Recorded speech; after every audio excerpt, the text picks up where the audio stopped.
इसके लिए एक एग्जाम्पल भी दिए हुए हैं। दो क्रमागत प्राकृत संख्याएं ज्ञात करें जिनके वर्गों का योग 221 है।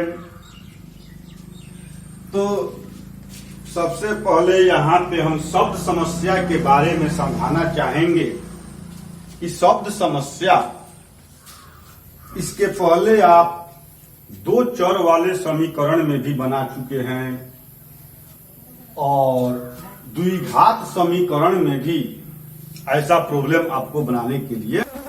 द्विघात समीकरण में है कि किसी एक को मानना है और दूसरे को उसी के अनुसार से उसी के रूप में व्यक्त करना है, लिखना है और तब उसको सोल्व करना है। लेकिन ये आप चैप्टर बनाते समय, एक्सरसाइज बनाते समय यहाँ पर आपको मालूम है कि वह दो चर वाले रैखिक समीकरण का शब्द समस्या है या वह द्विघात समीकरण के अंतर्गत जो है उसका शब्द समस्या है और उसके अनुरूप बना लेते हैं। लेकिन एग्जाम में जो है वैसा कंडीशन नहीं दिए रहता है। वहां पर यह नहीं दर्शाता है कि यह दो चर वाला समीकरण का शब्द समस्या है या द्विघात समीकरण की शब्द समस्या है। तो वैसी स्थिति में आपको उसका सबसे पहले पहचान करना होगा कि हम दो चर के रूप में बनाएं कि उसको द्विघात समीकरण के रूप में बनाएं, यानी किसके जैसा वह बनेगा क्वेश्चन, उसको पहले पहचान करना होगा। क्योंकि दोनों समस्याओं में, द्विघात समीकरण के भी शब्द समस्या में और दो चर वाले समीकरण के भी शब्द समस्या में दो कंडीशन रहता है। तो सबसे पहले यहां पर यह पहचान करेंगे कि वह दो चर वाले समीकरण का है क्वेश्चन या द्विघात समीकरण का दो क्वेश्चन है, सब समस्या है। तो उसके लिए एक चीज पहले समझ लीजिए कि जब क्वेश्चन में जिस शब्द समस्या में यह चर्चा रहे योग और अंतर, योग और अंतर का चर्चा रहे, योग और अंतर से संबंधित है, योगफल और अंतर से संबंधित है, तो ऐसी स्थिति में समझिए कि वह दो चर वाला समीकरण है।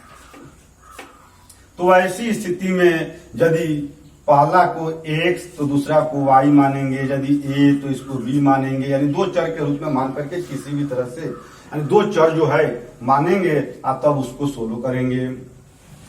और वही स्थिति, वही चीज जब यह गुणनफल से संबंधित रहे, गुणनफल या भागफल या व्युत्क्रम, तीनों में से किसी एक से संबंधित रहे, तो वैसी स्थिति में वह द्विघात समीकरण के अंतर्गत का शब्द समस्या होता है। और उसको जो है, यानी ये समस्या जो है द्विघात समीकरण का शब्द समस्या होता है और इसमें एक चर को कुछ मानेंगे और दूसरे को उसी अनुरूप में व्यक्त करेंगे। जैसे पहला को यदि x मान लेते हैं तो दूसरा को भी इसी x के अनुसार से निरूपित किया जाएगा। गुणनफल का मतलब यहां पर यह देखिए कि गुणनफल के जगह पर कभी कभी किसी क्वेश्चन में वर्ग भी दे देता है। वर्ग का भी मतलब होता है, वर्ग का भी मतलब जैसे a का वर्ग का मतलब हो जाएगा a गुना a। इसमें गुना नहीं लिखा है लेकिन यह गुना से ही संबंधित है, वर्ग जो है यहाँ गुना से ही संबंधित है। यदि क्षेत्रफल दे दिया,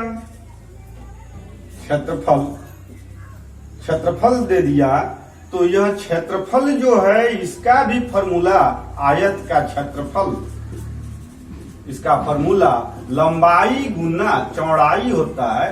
यह भी गुना से ही संबंधित है, गुणनफल से ही संबंधित है। तो उसके रूप को पहचानना पड़ता है कि वह द्विघात समीकरण का वर्ष प्रॉब्लम है या उत्तर वाले रैखिक समीकरण का वह वर्ष प्रॉब्लम। तो यहाँ पर देखिए कि ये जो यहाँ पर एग्जाम्पल हम दिए हुए हैं, दो क्रमागत प्राकृत संख्याएं ज्ञात करें जिनके वर्गों का योग 221 है। यहाँ वर्ग से संबंधित है, स्पष्ट है कि यह द्विघात समीकरण का शब्द समस्या है। तो इसको बनाने के लिए यहाँ पर करेंगे क्या कि एक को मानेंगे और दूसरे को उसी के अनुरूप व्यक्त करेंगे। जैसे दो क्रमागत प्राकृत संख्याएं यहाँ पर कहा जा रहा है, तो यहां लिखेंगे माना कि पहला प्राकृत संख्या बराबर x, इसलिए दूसरा प्राकृत संख्या बराबर, यहाँ क्रमागत प्राकृत संख्या कह रहा है। क्रमागत का मतलब कि जस्ट उसके बाद आने वाला, जैसे मान लेते हैं पहला प्राकृत संख्या 5 है तो जस्ट इसके बाद आने वाला 6 होगा और इस दोनों के बीच 1 का अंतर है। यानी किसी भी प्राकृत संख्या को उठा लें तो उसके बाद वाले प्राकृत संख्या को बोलना है तो उसमें 1 जोड़ करके उसको बोला जा सकता है।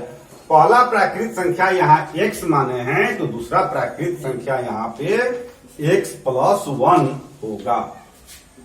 अब यहाँ लिखा जाएगा प्रश्न से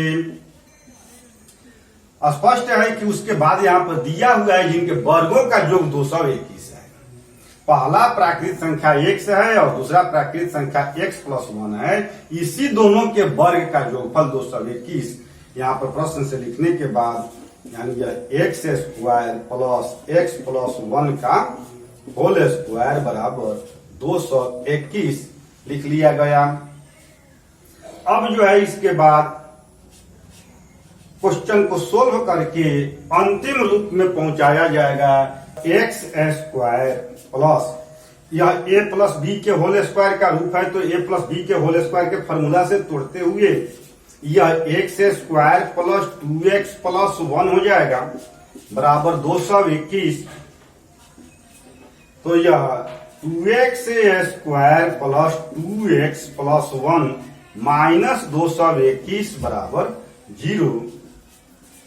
2x² + 2x माइनस 220 बराबर 0। 2 कॉमन निकल जाएगा। x² + x माइनस 110 बराबर 0। x² + x माइनस 110 बराबर 0/2। ये दाहिने बगल जो है ये तो 0 हो ही जाएगा। अब यहां जो यह प्राप्त हुआ है यानी x² + x माइनस 110 बराबर 0 हुआ। अंतिम रूप में पहुंचाने के बाद जो है यह एक द्विघात समीकरण यहाँ पर प्राप्त हो रहा है। तो द्विघात समीकरण के सांख्यिक प्रश्न को हल करने का 3 तरीका आप देख चुके हैं पहले, जिसमें गुणनखंड विधि, पूर्ण वर्ग बनाने की विधि और द्विघाती सूत्र, इस तीनों को सीख चुके हैं। इसमें किसी एक विधि से आपको बना लेना होगा। जैसा कि यदि क्वेश्चन में इस चीज का चर्चा कर देवे, यानी इस शब्द समस्या में यह चर्चा कर देवे कि इसे द्विघात समीकरण के रूप में बदल करके गुणनखंड विधि द्वारा हल करें, तो इसके बाद गुणनखंड विधि से बनाएंगे। यदि यह चर्चा कर देवे कि इसको द्विघात समीकरण के रूप में परिवर्तित होने के बाद पूर्ण वर्ग बनाने की विधि से हल करें, तो इसके बाद पूर्ण वर्ग बनाने की विधि से हल करना होगा। यदि द्विघाती सूत्र से कह देवे, द्विघाती सूत्र का चर्चा कर देवे, तो द्विघाती सूत्र से ही इसको हल किया जाएगा।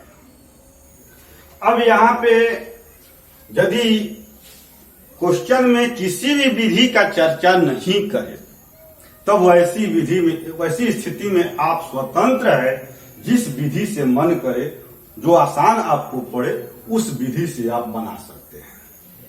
तो यहां से इसको बनाने के लिए, जब क्वेश्चन में किसी विधि का चर्चा नहीं हुआ है, तो यहां से इसको सोल्व करने के लिए आसान पड़ता है गुणनखंड विधि। तो गुणनखंड तोड़ने का तरीका आप सीख चुके हैं कि फर्स्ट इनटू लास्ट मेथड कहलाता है। तो बीच वाले को दो भाग में बांटना होगा। स्पष्ट है कि घटाने पर दो भाग में, घटाने पर यह बीच वाला पद उग जाए तो 10 और 11 में बढ़ जाएगा। तो यहां से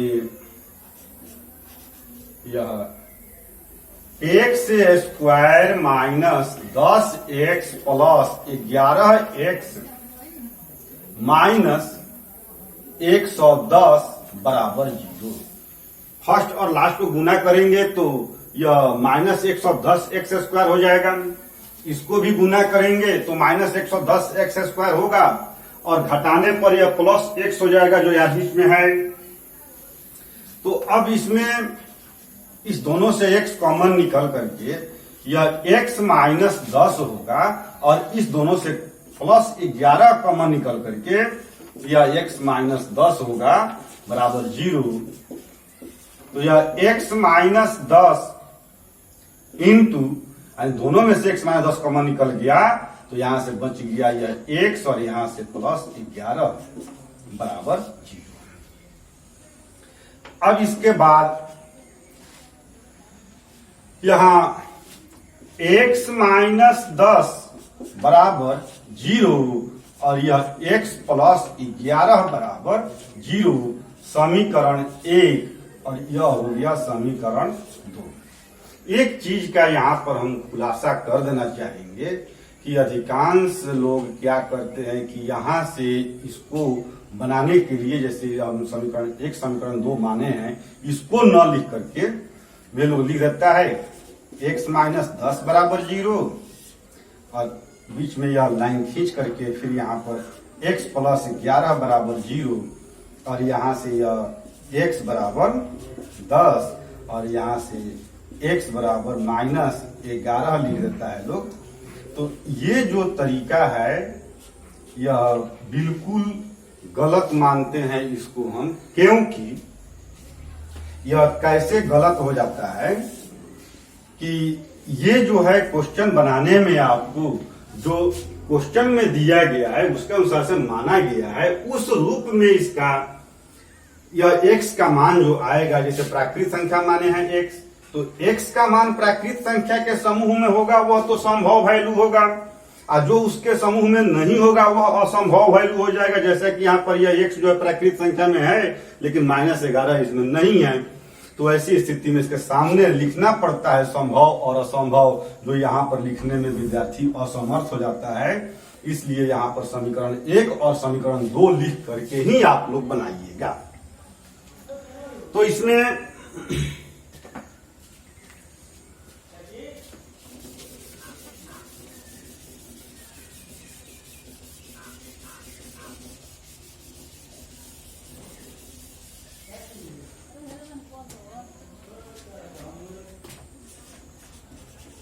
समीकरण 1 से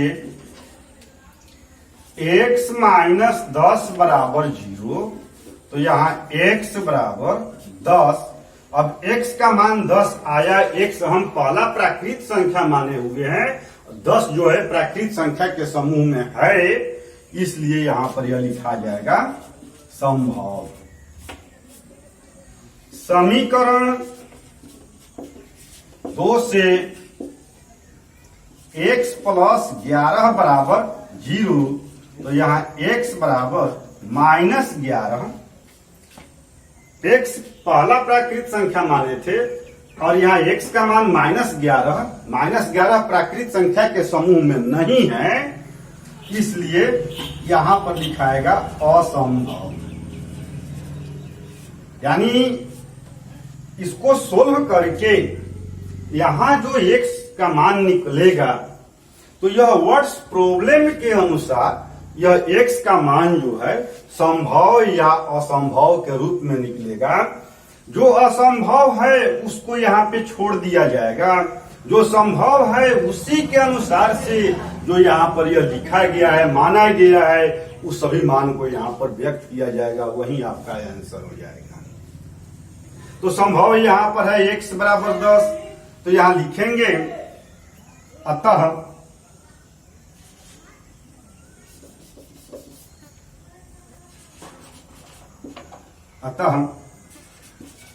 जब x बराबर 10 तब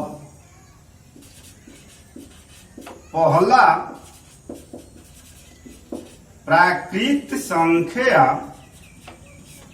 बराबर x बराबर 10 आंसर एवं दूसरा प्राकृत संख्या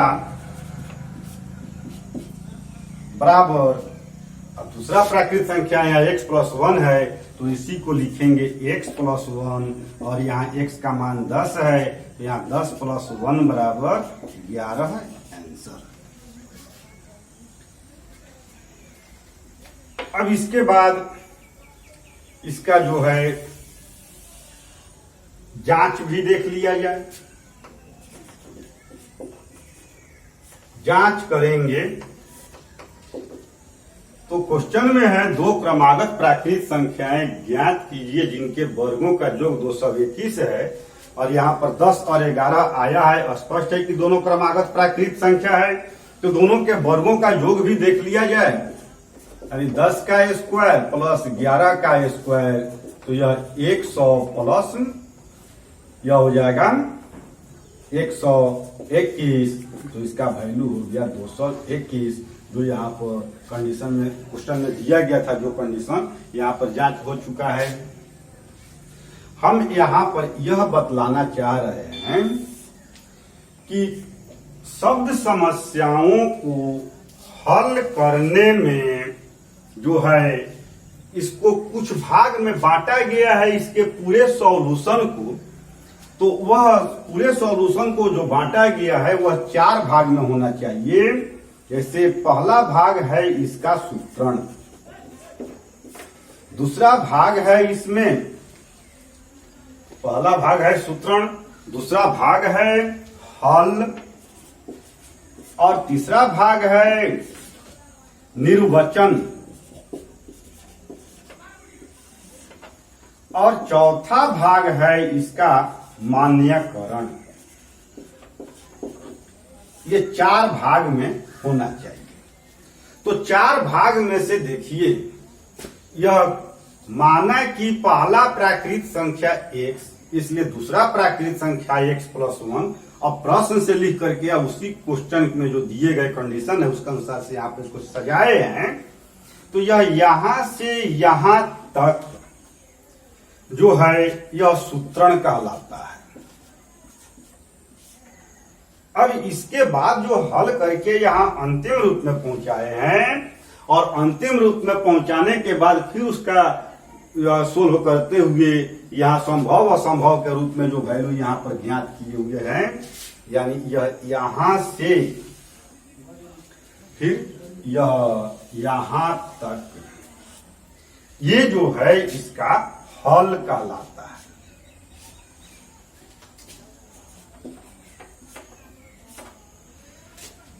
अब इसमें जो संभव वैल्यू है उस संभव मान के अनुसार यहाँ मान्यता में जो था उसके अनुसार से पहला प्राकृत संख्या और दूसरा प्राकृत संख्या जो लिखा गया है, यही इसका जो है निर्वचन कहलाता है।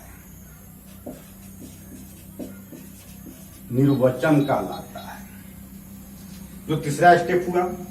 और ये जो है यहाँ पर जो जांच किया गया है, यही चौथा स्टेप इसका यह मान्यकरण हो जाता है।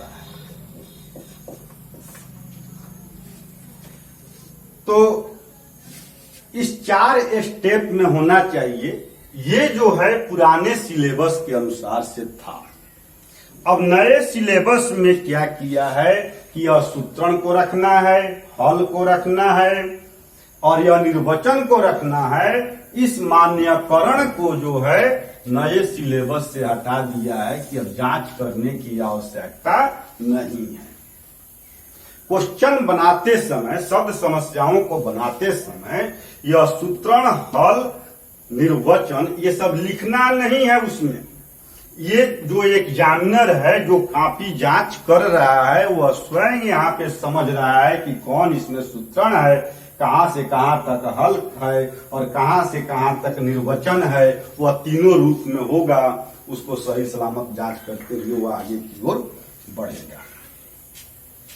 तो इसको हम मिटा देते हैं, जो इसमें जरूरी है उसको छोड़ते हुए बाकी को हम हटा देते हैं।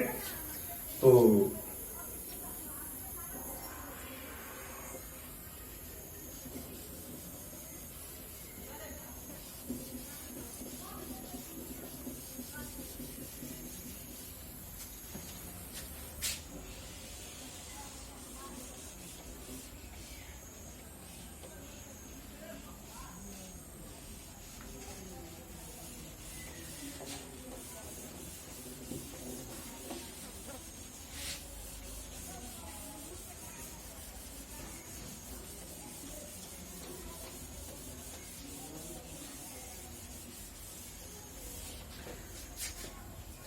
अब ये जो सॉल्यूशन हुआ आपका, बस इतना ही आपको बनाना है। सूत्र, निर्वचन, हल ये जो भी है वो बनाए हुए में से ही पहचान में आ जाता है एग्जामिनर को कि कहां पर कैसे आप बनाए हुए हैं। तो इसमें ध्यान देने की बात यह है कि दिए गए कथन जो है उसके अनुसार से आपको यहाँ पर यह मानते हुए और प्रश्न से लिख करके उसको आगे की ओर सोल्व करना है। जब यह द्विघात समीकरण में चला गया तो गुणनखंड विधि से तोड़ करके आप यहाँ पर जो मान निकाले हैं इसमें संभव और असंभव वैल्यू जो आया है, असंभव मान को छोड़कर जो संभव मान है उसके अनुसार से आपको ये दोनों प्राकृत संख्या जो क्वेश्चन में दिया गया था, चर्चा किया गया था, उसको निकाल लिया गया है। अब यही क्वेश्चन, इसी क्वेश्चन में जो है थोड़ा सा परिवर्तन कर रहे हैं और यहाँ पर हम एग्जाम्पल 2 लिख रहे हैं। इसमें परिवर्तन मात्र हम यहाँ पर कर रहे हैं कि 2 क्रमागत अप्राकृत संख्या के स्थान पर इसमें लिख देते हैं पूर्णांक। पूर्णांक लिखने के बाद इसका सॉल्यूशन क्या होता है सो आप देखिए। अब यह 2 क्रमागत पूर्णांक ज्ञात करें जिनके वर्गों का योग 221 है। तो यहां मानने में भी यहां पर लिखेंगे पहला पूर्णांक और यहां पर हो जाएगा दूसरा पूर्णांक। तो यहां पहला पूर्णांक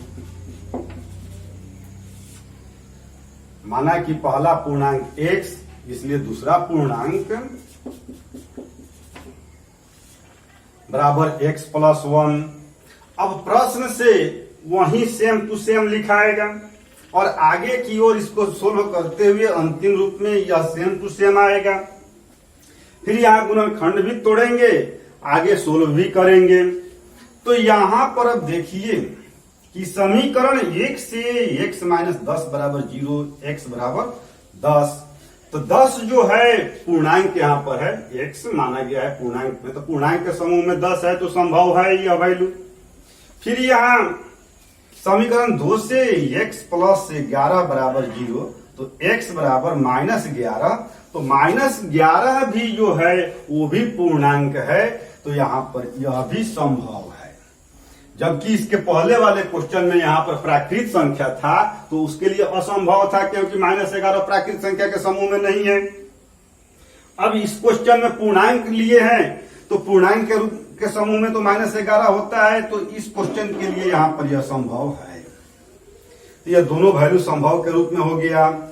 अब इसके बाद यहाँ निर्वचन में जो लिखना है, चलना है, तो यहाँ पर अतः जब x = 10 तब, अब यहां पर लिखाएगा मानने के अनुसार से ही, तो यहां पर हो जाएगा पहला पूर्णांक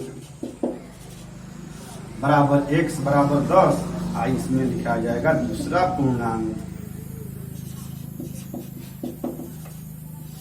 बराबर x प्लस 1, तो इस तरह से 10 प्लस 1 बराबर 11। यह हो गया पहला संभव वैल्यू से। अब फिर दूसरा संभव वैल्यू जो है इसका -11 भी है, तो उससे भी यहां पे तैयार करेंगे। फिर जब x बराबर -11 तब पहला पूर्णांक बराबर x बराबर -11 आंसर। दूसरा पूर्णांक बराबर x प्लस 1 -11 प्लस 1, तो यह हो जाएगा -10 और ये इसका आंसर। यानी इसमें जो है जो आंसर प्राप्त हुआ इसका दो समूह में प्राप्त हुआ है, दो युग्म में प्राप्त हुआ है, जबकि यही क्वेश्चन उसमें था। तो सॉल्यूशन सब वही था, केवल यहाँ पर संभव और असंभव के रूप में यह प्राप्त होता है। x का मान उसके ऊपर निर्भर करता है, यहाँ पर निर्वचन जो है तैयार करना, जो इस क्वेश्चन में दिए गए कंडीशन के अनुसार से ही चला जाता है।